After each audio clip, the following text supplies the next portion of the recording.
Σίγουρα αρκετοί από εσάς που με παρακολουθείτε θα ξέρετε τον ΠΑΚ. Ο ΠΑΚ μέσα σε 2 χρόνια έφτασε 225.000 εγγραφές. Το πιο διάσημο βίντεο του ΠΑΚ είναι το Είμαι OP, που έχει 1,4 εκατομμύρια προβολές. Το πρώτο του βίντεο βγήκε πριν ένα έτη, που έχει 254.000 προβολές. Τα πιο πολλά βίντεο του ΠΑΚ δεν γίνεται να πάρουν κάτω από 100.000 προβολές.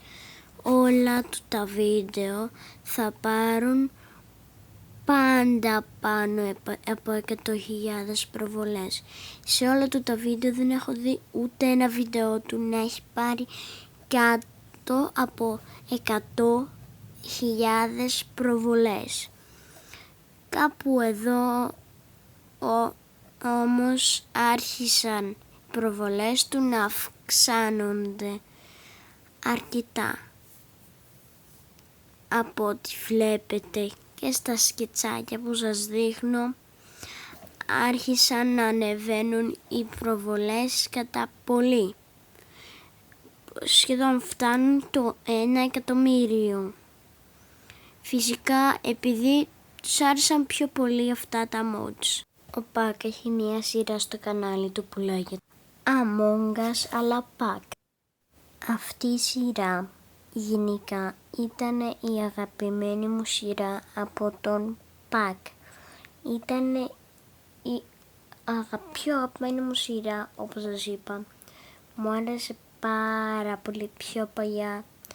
Τότε εγώ δεν έκανα βίντεο στο YouTube, μου άρεσε πάρα πολύ αυτή η σειρά και τώρα μου αρέσει. Ο ΠΑΚ για ένα μικρό διάστημα άρχισε να κάνει short. Ο ΠΑΚ επίσης έχει άλλο ένα κανάλι που λέγεται ΠΑΚ Refix.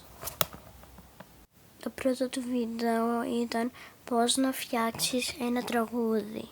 Ο ΠΑΚ έφτιαξε το κανάλι του στο YouTube το 2011 και το πρώτο του βίντεο πήρε 64.000 προβολές. Ο ΠΑΚ σε αυτό το κανάλι έχει να ανεβάσει ένα χρόνο βίντεο. Δεν ξέρω άμα θα ξαναανεβάσει κάποιο βίντεο, αλλά το ελπίζω γιατί έκανε εκεί πέρα πολύ ωραία βίντεο.